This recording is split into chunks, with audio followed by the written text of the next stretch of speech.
ಕೇರಳದಲ್ಲಿ ಸ್ಥಳೀಯ ಸಂಸ್ಥೆಗಳ ಚುನಾವಣೆ ಫಲಿತಾಂಶ ಇತ್ತು ಇವತ್ತು. ಎಲ್ಡಿಎಫ್ ವರ್ಸಸ್ ಯುಡಿಎಫ್ ಪ್ರಮುಖ ಪ್ರತಿಸ್ಪರ್ಧಿಗಳು.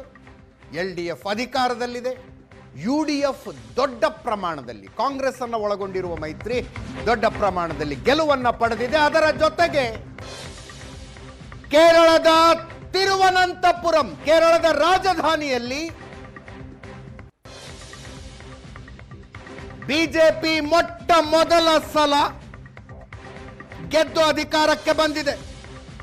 ತಿರುವನಂತಪುರಂ ಪಾಲಿಕೆಯಲ್ಲಿ ಇತಿಹಾಸದಲ್ಲೇ ಮೊದಲ ಸಲ ಬಿಜೆಪಿಗೆ ಅಧಿಕಾರ.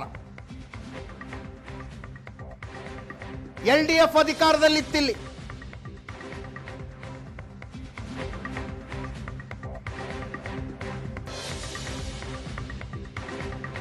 ನೂರ 1 ವಾರ್ಡ್ಗಳು ಬರ್ತವೆ ತಿರುವನಂತಪುರಂ ಪಾಲಿಕೆಗೆ.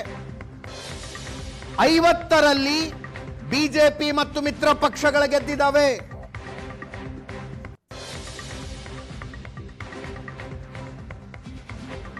LDF 29, UDF 19. ಕಮ್ಯುನಿಸ್ಟ್ ಪಕ್ಷದ ಮೈತ್ರಿಕೂಟ ಎಲ್ಡಿಎಫ್ 29, ಕಾಂಗ್ರೆಸ್ ನೇತೃತ್ವದ ಯುಡಿಎಫ್ 19, ಬಿಜೆಪಿ ನೇತೃತ್ವದ ಎನ್ಡಿಎ 50 ಕ್ಷೇತ್ರಗಳು. ಇಬ್ಬರು ಪಕ್ಷೇತರರು ಗೆದ್ದಿದ್ದಾರೆ. ಅವರ ಬೆಂಬಲದೊಂದಿಗೆ ಬಿಜೆಪಿ ಅಧಿಕಾರ ಹಿಡಿಯಲಿದೆ.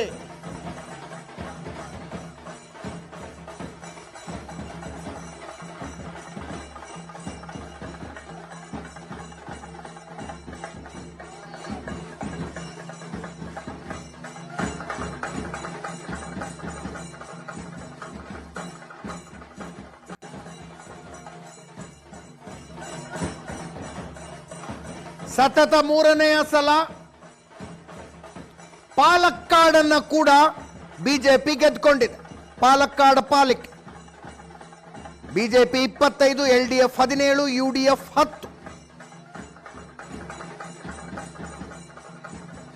ಕೇರಳ ಬಿಜೆಪಿ ರಾಜ್ಯಾಧ್ಯಕ್ಷ ರಾಜೀವ್ ಚಂದ್ರಶೇಖರ್ ಮಾತಾಡಿದ್ದಾರೆ, ಕೇಳಿಸ್ಕೊಳ್ಳಿ.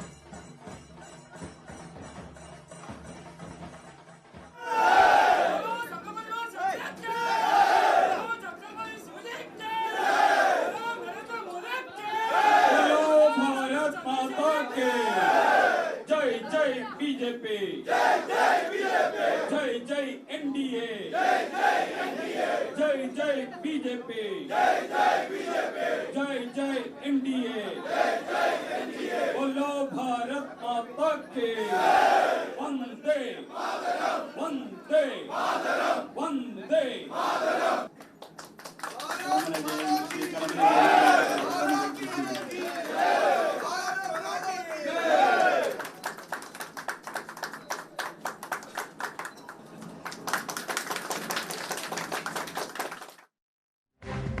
ಪ್ರಧಾನಿ ನರೇಂದ್ರ ಮೋದಿ ತಿರುವನಂತಪುರಂಗೆ ಧನ್ಯವಾದಗಳನ್ನು ಹೇಳಿದ್ದಾರೆ ಟ್ವೀಟ್ ಮೂಲಕ.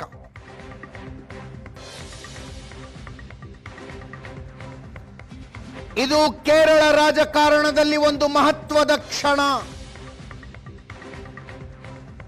ರಾಜ್ಯದ ಅಭಿವೃದ್ಧಿ ನಮ್ಮ ಪಕ್ಷದಿಂದ ಮಾತ್ರ ಸಾಧ್ಯ ಎಂದು ಜನರಿಗೆ ಖಚಿತ ಆಗಿದೆ.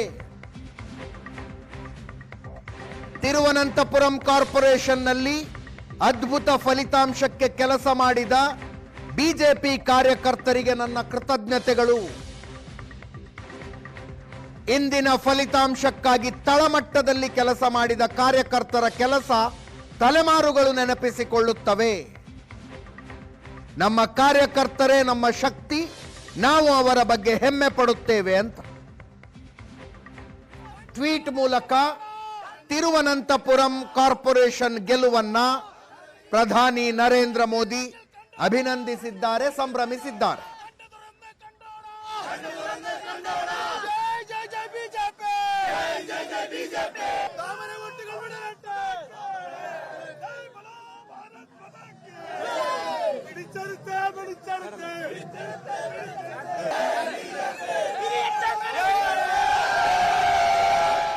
ഞങ്ങൾ മുമ്പോട്ട് വെച്ച ഒരു വികസിത കേരളം, വികസനത്തിൻ്റെ ഒരു രാഷ്ട്രീയം, ആണ് ഏറ്റവും പ്രധാനപ്പെട്ട ഫാക്ടർ. അതിനെ സ്വീകരിച്ചു ജനങ്ങൾ. അത് കൃത്യമായി നമുക്ക് മനസ്സിലാക്കുന്നുണ്ടല്ലോ. തിരുവനന്തപുരം മാത്രമല്ല, നമ്മൾ എത്രയോ ഗ്രാമപഞ്ചായത്തും ലോക്കൽ ബോഡി മുനിസിപ്പാലിറ്റീസിൽ ഞങ്ങൾ വാർഡ് കൗണ്ട് വർദ്ധിച്ചു. ഈ നാട്ടിൽ ഈ കേരള രാഷ്ട്രീയത്തിൽ ഏറ്റവും വലിയ ഒരു എക്സ്പാൻഷൻ നടക്കുന്നത് BJPക്കാണ്. വോട്ട് വർദ്ധിക്കുന്നത് BJPക്കാണ്. പൊളിറ്റിക്കൽ ഫുട് പ്രിൻറ്റ് വർദ്ധിക്കുന്നത് BJP NDAനാണ്. അതിലൊരു സംശയവുമില്ല. ഇനിയിപ്പോൾ വരാൻ പോകുന്ന അസംബ്ലി ഇലക്ഷനിൽ കൃത്യമായ ഒരു മത്സരം നടക്കും. ആരാണ് വികസനത്തിന് വേണ്ടി പ്രവർത്തിക്കാൻ കഴിവും താല്പര്യമുള്ള പാർട്ടി മുന്നണി, അതെല്ലാം നമുക്ക് വരാൻ പോകുന്ന കാലത്തിൽ നമുക്ക് കേൾക്കാനും മനസ്സിലാക്കാൻ ഒരു സമയം കിട്ടും, ഒരു അവസരം കിട്ടും. LDFൻ്റെ പരാജയം ഇതിൽ ആർക്കും ഒരു സംശയം ഉണ്ടാകാൻ പാടില്ല. അവരുടെ അഴിമതി, അവരുടെ ശബരിമല കൊള്ള, ಅವರ കിഫ്ബി ಬಾಂಡ್. ಒಂದು ಕ್ವಿಕ್ ರಿಯಾಕ್ಷನ್ಗೆ ನನ್ನ ಕೊಲೀಗ ಪ್ರಶಾಂತ್ ನಾತು ಹತ್ರ ಹೋಗ್ತಾ ಇದ್ದೀನಿ. ಪ್ರಶಾಂತ್, ನರೇಂದ್ರ ಮೋದಿ ಅವರು ಹೇಳಿದಾಗೆ ಕೇರಳ ರಾಜಕಾರಣದಲ್ಲಿ ಬದಲಾವಣೆಯ ಕ್ಷಣವಾಯಿತು.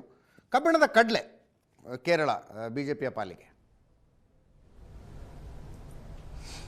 ಅದಿತ್, ಕೇರಳದಲ್ಲಿ UDF ಮತ್ತು LDFಗಳ ಫೈಟ್ಗಳ ಮಧ್ಯೆ ಭಾರತೀಯ ಜನತಾ ಪಾರ್ಟಿಗೆ ಆ ಒಂದು ವಾಯ್ಡ್ ಕೇರಳದಲ್ಲಿ ಇಲ್ಲ ಅನ್ನುವ ಕಾರಣಕ್ಕೋಸ್ಕರ ವಿಧಾನಸಭೆ ಮತ್ತು ಲೋಕಸಭೆ ಎರಡೂ ಕಡೆ ಒಂದು ದೊಡ್ಡ ಗೆಲುವನ್ನು ತಂದುಕೊಡ್ಲಿಕ್ಕೆ ಸಾಧ್ಯ ಆಗಿರಲಿಲ್ಲ. ಆದರೆ ತಿರುವನಂತಪುರಂ ಮಹಾನಗರ ಪಾಲಿಕೆಯಲ್ಲಿ ಒಂದು ಐ ಕ್ಯಾಚಿಂಗ್ ಗೆಲುವು ಅನ್ಸುತ್ತೆ. ಯಾಕಂದ್ರೆ ಸ್ಥಳೀಯ ಸಂಸ್ಥೆಗಳ ಚುನಾವಣೆಗಳಲ್ಲಿ ತಿರುವನಂತಪುರಂ, ಪಾಲಕ್ಕಾಡ್ ಮೊದಲೇ BJP ಗೆದ್ದಿತ್ತು. ಎರ್ನಾಕುಲಂ ಜಿಲ್ಲೆಯ ಒಂದು ಪುಟ್ಟ ಮುನ್ಸಿಪಾಲಿಟಿಯನ್ನ ಕೂಡ ಗೆದ್ದಿದೆ. UDF ದೊಡ್ಡ ಪ್ರಮಾಣದ ಗೆಲುವನ್ನ ಕೇರಳದಲ್ಲಿ ದಾಖಲಿಸ್ತಾ ಇದೆ ಚುನಾವಣೆಗೆ 5 ತಿಂಗಳ ಮುಂಚೆ. ಆದರೆ BJP ಕೂಡ ತಿರುವನಂತಪುರಂ ಮಹಾನಗರ ಪಾಲಿಕೆಯನ್ನ ಗೆದ್ದಿರ್ತಕ್ಕಂಥದ್ದು. ಕಳೆದ ಬಾರಿಯ ಲೋಕಸಭಾ ಚುನಾವಣೆಯಲ್ಲಿ ನಗರ ಭಾಗದಲ್ಲಿ ರಾಜೀವ್ ಚಂದ್ರಶೇಖರ್ ಜಾಸ್ತಿ ವೋಟನ್ನು ಪಡೆದಿದ್ರು. ಶಶಿ ಥರೂರ್ ಗ್ರಾಮೀಣ ಭಾಗದ 2 ವಿಧಾನಸಭಾ ಕ್ಷೇತ್ರಗಳಲ್ಲಿ ಲೀಡ್ ಮುಖಾಂತರ ಲೋಕಸಭಾ ಸೀಟನ್ನು ಬಹಳ ಕಡಿಮೆ ಅಂತರದಲ್ಲಿ ಗೆದ್ದಿದ್ರು. ಆದರೆ ಮಹಾನಗರ ಪಾಲಿಕೆ ಚುನಾವಣೆಯಲ್ಲಿ ಇನ್ನೊಮ್ಮೆ ರಿಫ್ಲೆಕ್ಟ್ ಆಗಿ BJPಗೆ ದಕ್ಷಿಣ ಭಾರತದಲ್ಲಿ ಒಂದು ದೊಡ್ಡ ಗೆಲುವು ಅಂತ ಅನ್ಸುತ್ತೆ. ತಿರುವನಂತಪುರಂ ಮಹಾನಗರ ಪಾಲಿಕೆಯ ಚುನಾವಣೆಯನ್ನು ಗೆದ್ದಿರ್ತಕ್ಕಂಥದ್ದು. ಆ ಕಾರಣದಿಂದ ಸಹಜವಾಗಿ ಪ್ರಧಾನಮಂತ್ರಿಗಳು ಕೂಡ ಟ್ವೀಟ್ ಮಾಡಿ ತಿರುವನಂತಪುರಂ ಮಹಾನಗರ ಪಾಲಿಕೆಯ ಗೆಲುವು BJPಗೆ ದಕ್ಷಿಣ ಭಾರತದಲ್ಲಿ ಎಷ್ಟು ಮುಖ್ಯ ಅಂತಕ್ಕಂಥದ್ದನ್ನು ಸ್ಪಷ್ಟವಾಗಿ ತೋರಿಸ್ತಾ ಇದ್ದಾರೆ. ಅದರ ಜೊತೆಗೆ ಕಾಂಗ್ರೆಸ್ಗೂ ಒಂದು ಮತ್ತೆ ಉಸಿರಾಟ ಬಂದಂಗೆ ಆಗುತ್ತಲ್ಲ. ವಿಧಾನಸಭಾ ಚುನಾವಣೆಗಳ ಹೊಸ್ತಿಲಲ್ಲಿ ಆಡಳಿತ ಪಕ್ಷ 20ರಲ್ಲಿ 14 ಜಿಲ್ಲಾ ಪಂಚಾಯತ್ಗಳನ್ನು ಕಾಂಗ್ರೆಸ್ ಗೆದ್ದಿದೆ. ಅದಿತ್ 20ರಲ್ಲಿ 14 ಜಿಲ್ಲಾ ಪಂಚಾಯತ್ಗಳನ್ನು ಕಾಂಗ್ರೆಸ್ ಗೆದ್ದಿದ್ರೆ 6 ಮಾತ್ರ LDF ಗೆದ್ದಿದೆ. ಮಹಾನಗರ ಪಾಲಿಕೆಗಳಲ್ಲೂ ಕೂಡ 1 BJP ಗೆದ್ದಿದೆ, 1 LDF ಗೆದ್ದಿದೆ, 4 UDF ಗೆದ್ದಿದೆ. ಆ ದೃಷ್ಟಿಕೋನದಿಂದ ನೋಡಿದಾಗ 10 ವರ್ಷಗಳ ಪಿನರಾಯಿ ವಿಜಯನ್ರ ಆಡಳಿತದ ನಂತರ UDF ಗೇನ್ ಮಾಡ್ತಿದೆಯಾ ಅಂತಕ್ಕಂಥದ್ದು ಸ್ಥಳೀಯ ಸಂಸ್ಥೆಗಳ ಚುನಾವಣೆಗಳಲ್ಲಿ ಸ್ಪಷ್ಟವಾಗಿ ಕಾಣ್ತಾ ಇದೆ. LDFನ ವಿರುದ್ಧ ಸ್ಥಳೀಯ ಸಂಸ್ಥೆಗಳ ಚುನಾವಣೆಗಳಲ್ಲಿ ಅತಿ ಹೆಚ್ಚು ಮತಗಳು ಬಂದಿವೆ. ಫಾರ್ ಎಕ್ಸಾಂಪಲ್, ಈಗ ತಿರುವನಂತಪುರಂ ಕಳೆದ 40 ವರ್ಷದಿಂದ ಇಟ್ ವಾಸ್ ಭದ್ರಕೋಟೆ ಆಫ್ LDF. ಆದರೆ ಈ ಬಾರಿ LDF ಅಲ್ಲಿ 29 ಸೀಟ್ಗಳನ್ನು ಮಾತ್ರ ಪಡೆದಿದೆ. ಕಳೆದ ಬಾರಿ 35 ಇದ್ದ BJP ಈ ಬಾರಿ 50ಕ್ಕೆ ಹೋಗಿದೆ.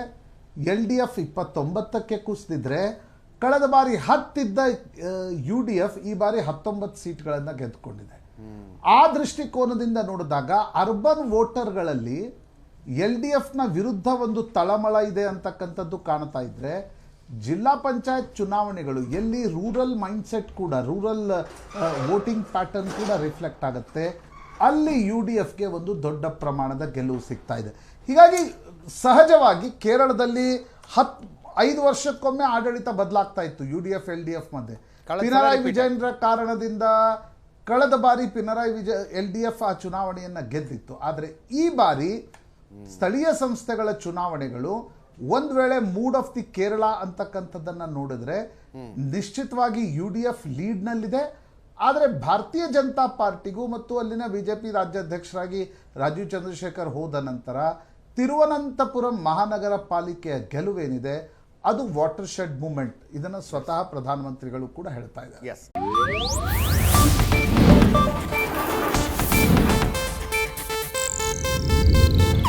ಇದು ಏಷ್ಯಾನೆಟ್ ನ್ಯೂಸ್ ನೆಟ್ವರ್ಕ್ ಪ್ರಸ್ತುತಿ.